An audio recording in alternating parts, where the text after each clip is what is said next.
Assalamualaikum warahmatullahi wabarakatuh. Apa kabar semua? Semoga kalian tetap diberi kesehatan dan kekuatan dalam mengikuti pembelajaran daring ini. Pada pertemuan kali ini kita memasuki KD baru, yaitu 3.6 menerapkan pengoperasian aplikasi bahan cetak, kemudian 4.6 mengoperasikan aplikasi bahan cetak, di mana aplikasi bahan cetak ini kita akan belajar terkait dengan Microsoft Publisher. Nah, adapun tujuannya adalah peserta didik diharapkan dapat menjelaskan terkait dengan Microsoft Publisher. Yang kedua, peserta didik dapat mengoperasikan dan memahami menu-menu yang ada di Microsoft Publisher. Baik, di sini Bu Eneng akan memberikan pengenalan dasar terkait dengan materi baru, masih terkait dengan aplikasi perkantoran, yaitu aplikasi bahan cetak, di mana aplikasi ini menggunakan salah satu perangkat lunak dari Microsoft Office. Nah, disebut dengan Microsoft Publisher. Apa sih itu Microsoft Publisher? Microsoft Publisher adalah salah satu program dari aplikasi Microsoft Office yang digunakan untuk kegiatan desktop publishing. Nah, hasil dari desktop publishing ini bisa berupa koran, brosur, kalender, kartu ucapan, sertifikat, atau bisa dengan majalah dan lain-lain. Nah, setelah kalian mengetahui apa itu Microsoft Publisher, kemudian hasil yang dihasilkan dari Microsoft Publisher itu apa aja, kini Ibu akan memberikan kepada kalian pengenalan dari menu-menu yang ada di dalam Microsoft Publisher. Nah, langkah pertama, kalian harus membuka Microsoft Publisher terlebih dahulu. Caranya, kalian bisa mencari di bagian icon Start di pojok kiri, atau kalian juga bisa mencarinya langsung di pencarian dengan mengetikkan nama, yaitu Publisher. Nah, sudah muncul, kemudian kalian klik 2 kali. Nah, sudah membuka. Kemudian akan muncul tampilan seperti ini. Nah, ini adalah tampilan dari awal Microsoft Publisher. Ada lembar kerja portrait, ada landscape, kemudian juga ada template untuk kalian membuat sesuatu yang ingin kalian buat. Contohnya, jika kalian ingin membuat iklan atau advertisement, kalian bisa klik template pada bagian advertisement. Kemudian, jika ingin membuat banners, kalian bisa klik di bagian banners. Brosur, kalian klik di template bagian brosur, business card, kemudian sertifikat, dan masih ada banyak lagi variasi. Bisa email, catalog, calendars, kemudian business form, atau bisa yang lain.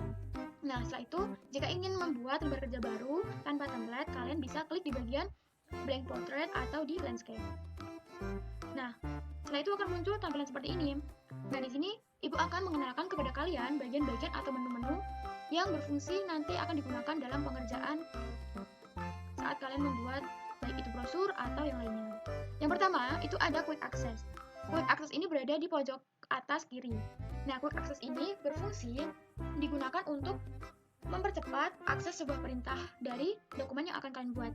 Nah, di sini Quick Access ada icon save, ada icon undo, kemudian ada redo, dan jika ingin menambahkan, kalian bisa klik tanda panah yang ada di samping redo. Nah, ada macam-macamnya, ada new, open, quick print, spelling, kemudian ada more comments.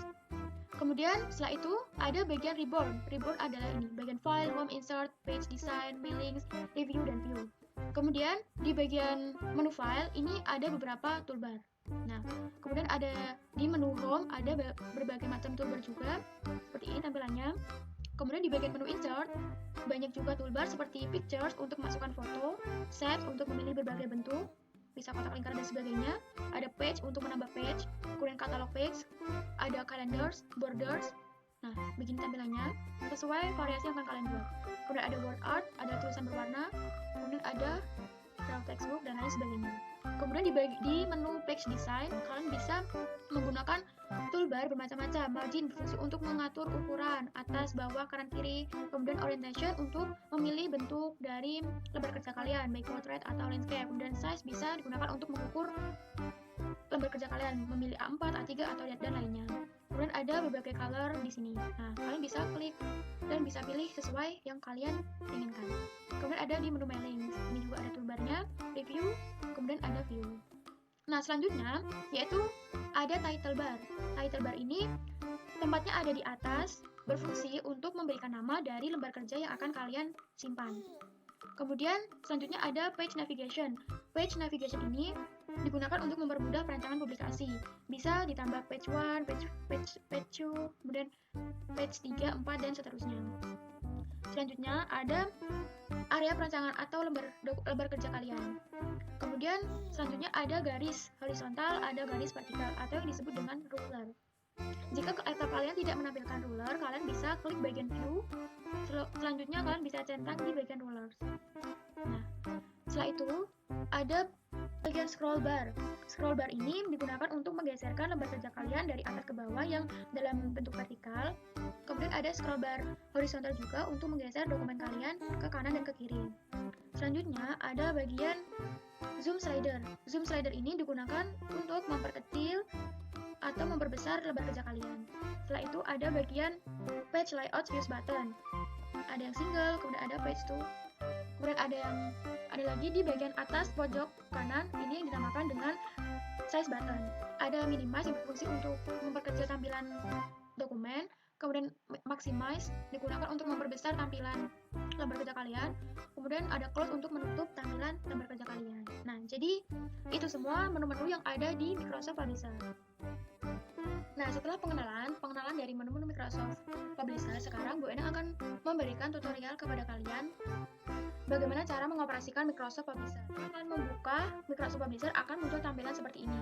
Dua tampilan, Portrait dan Landscape ini dibuat untuk lembar kerja yang baru sesuai kreativitas kalian. Di sini Ibu akan memberikan langkah-langkah bagaimana cara membuat kartu nama yang baik dan benar. Kalian bisa menggunakan template dari business card yang sudah tersedia. Kalian bisa klik. Nah, di sini akan muncul berbagai macam template dari business card atau kartu nama. Kalian bisa pilih salah satu yang sesuai dengan keinginan kalian.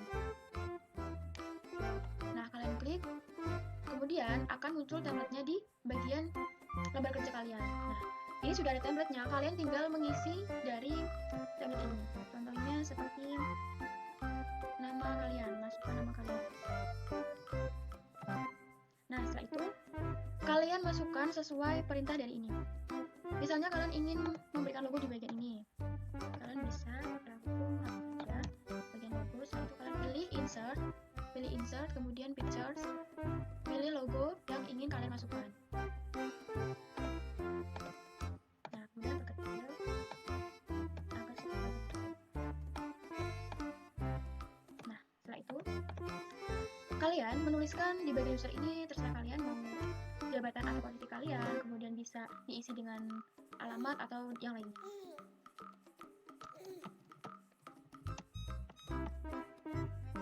Nah, kalian bisa memperkecil dari font ini, caranya yaitu dengan memilih bagian font kemudian diperkecil. Kalian rapikan.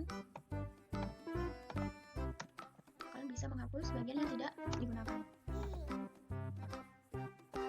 Kemudian di bagian ini kalian bisa isi dengan identitas kalian, baik dengan telepon, email, Instagram, dan lain sebagainya.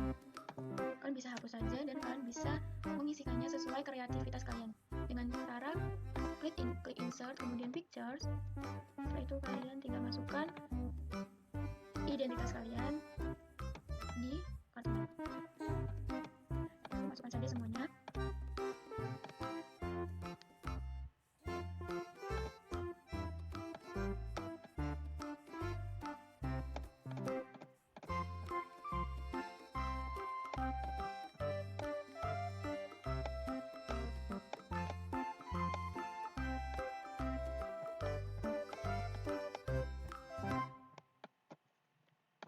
Setelah itu, untuk menuliskan teks, kalian bisa klik insert, kemudian pilih shape. Kalian pilih saja bentuk yang akan kalian tulis. Contohnya, kemudian di sini pakai bentuk kotak. Kemudian kalian klik kanan untuk menambahkan teks, pilih add text. Isi dengan nomor telepon kalian.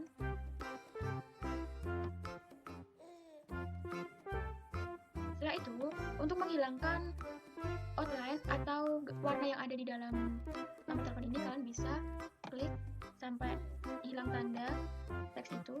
Nah, kemudian kalian pilih insert. Mohon maaf, salah. Kemudian kalian pilih format. Nah, setelah itu di shape fill kalian hilangkan modify.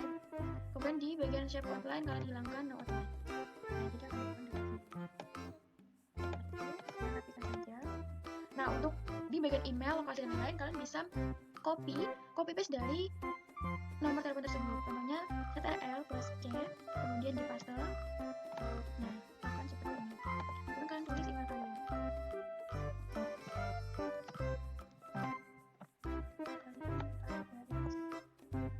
Itu kalian kecil fontnya.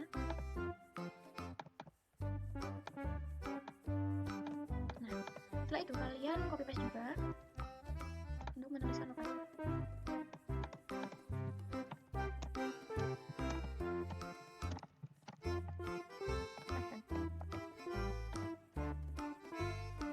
Kemudian kalian tulis IG kalian.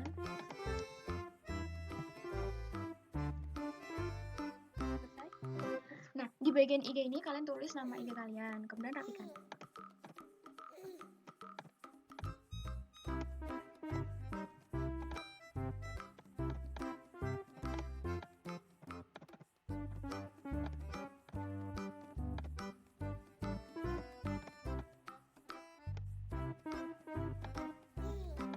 Atau kalian bisa menambahkan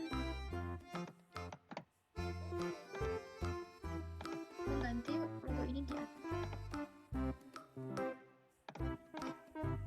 Untuk menggesernya lebih gampang, kalian pilih red text, kemudian kalian pilih type. Kalian tinggal geser. Nah, untuk memasukkan foto, kalian bisa masukkan foto kalian di bagian menu insert, kemudian pilih pictures. Setelah itu kalian pilih foto. Kemudian akan muncul foto kalian. Kalian bisa memasangkannya di kartu nama kalian dan bisa memilih picture styles dalam bentuk berbagai bentuk, ada bingkai, lingkaran, dan lain-lain.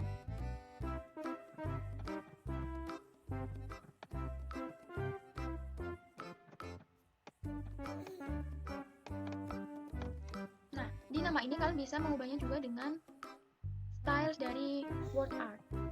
Ini adalah word art style. Kalian bisa milih sesuai yang kalian inginkan.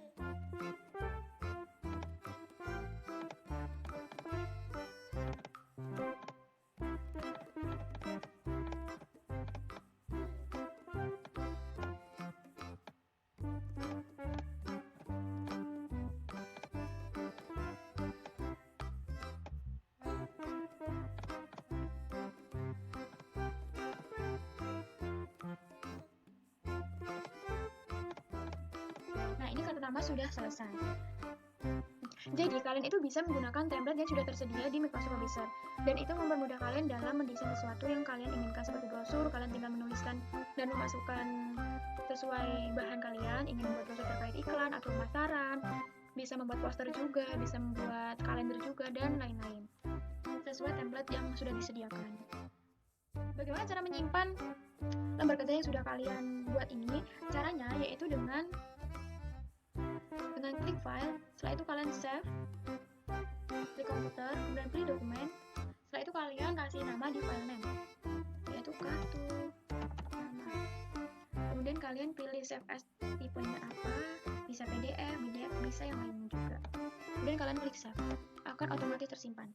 Nah, jadi itu caranya menggunakan atau mengoperasikan Microsoft Publisher. Lebih mudah dan lebih gampang. Semoga bermanfaat. Selamat mencoba.